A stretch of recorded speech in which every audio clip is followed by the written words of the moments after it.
Good evening here. It's Devon Readings for the Gypsy.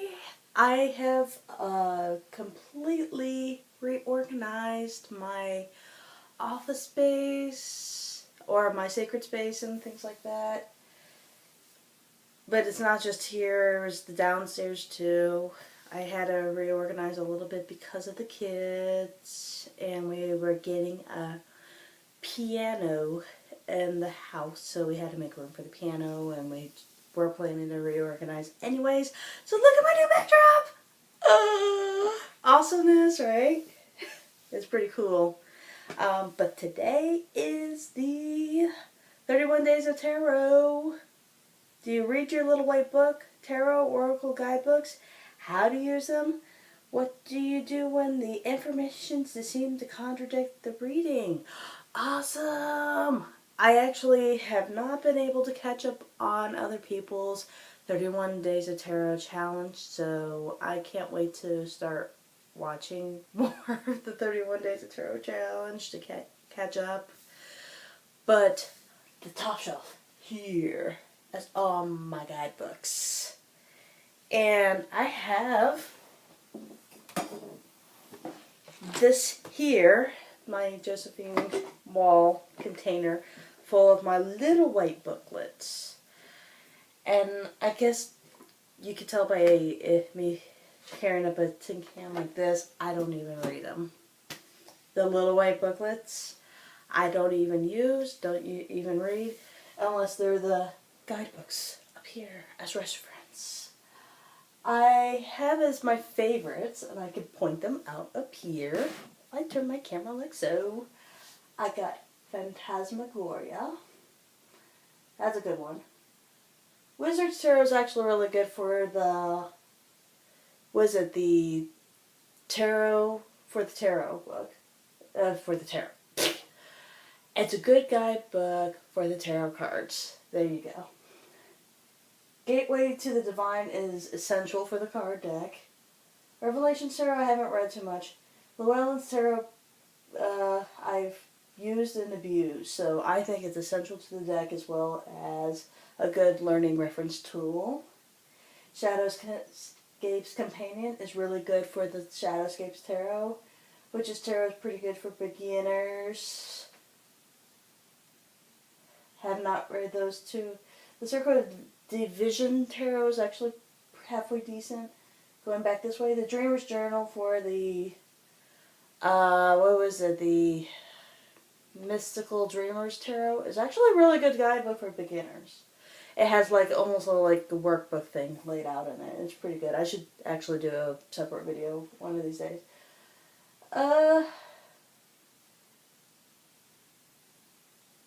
Thou Oracle is actually really essential to the book. Marielle's type book.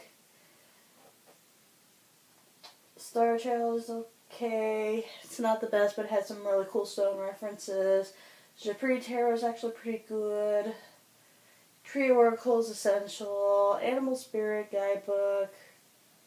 Kabbalistic Visions is actually pretty good, but I think that you need a separate Kabbalah book, which I need to add to my collection. This is all my esoteric books. And I got my Playing with Symbols, which is the Saki Saki Tarot Guidebook. The Tarot Prague Guidebook I got because I love the Tarot Prague. The Tarot Noir Guidebook, from what I could translate in French, it's actually pretty good, but you have to speak French, and I could read French, but I cannot speak it. The Medicine Cards is actually a pretty good guidebook too. And of course the Thought book is very good for the Thought deck and everything else. And I have not read too much of the 78 Degrees of Wisdom and things like that too, and that's behind me. But what I really use my guidebooks for is kind of like a coffee table reader, reader. What do you call them? The coffee books, coffee table guide. Ugh. I think you guys know what I'm trying to say, but it's not coming out. It's like that. In your leisure time, if you pick it up off the bookshelf and you feel drawn to read it, you're going to go ahead and read it. And what I do with the information is sometimes I would read some of the bigger guidebooks, like up here, when I feel like I'm stumped. I don't get stumped very often anymore, but when I do get stumped, I love to read the guidebooks. And then, of course, I love to read the guidebooks if it's like the Tarot Prague, where you're like, it has so many. Let me see if I could pull it out here. It has so many historical references and architectural references and art references to Prague and the art of Prague that it's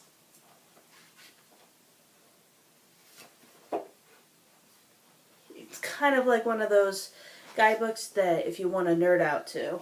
And the Saki Tarot, or the playing with symbols guidebook, right here, the blue one. I think you guys can see it.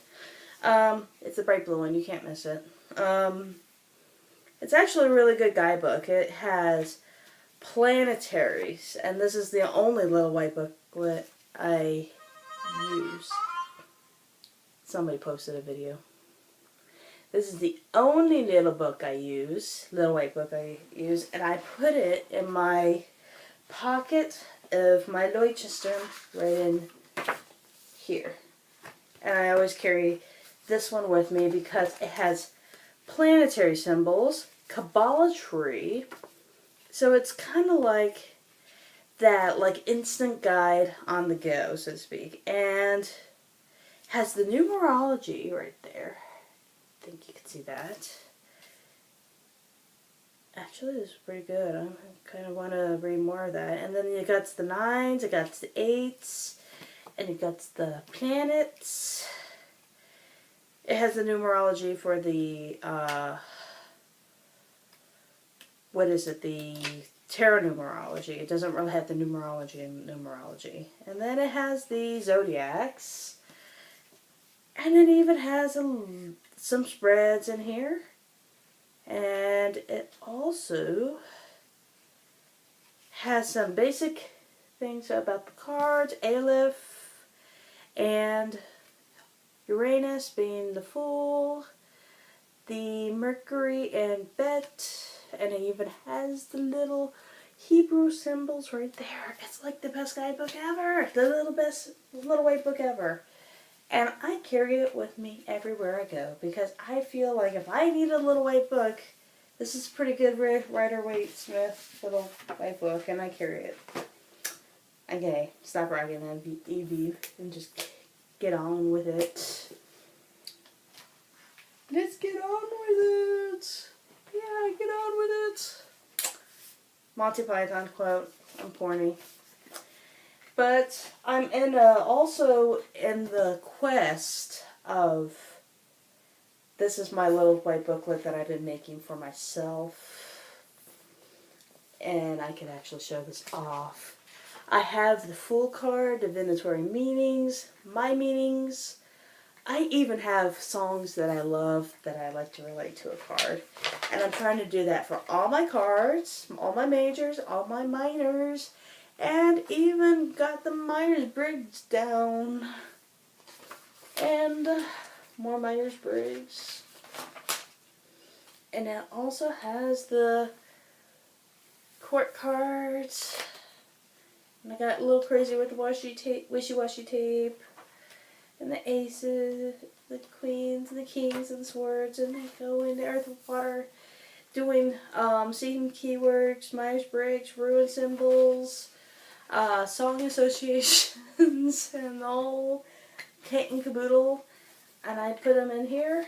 I've even got my ruins in here. I even got my birth chart stuff in here, and I could show you that I'm an Aries ascendant. I have, according to this,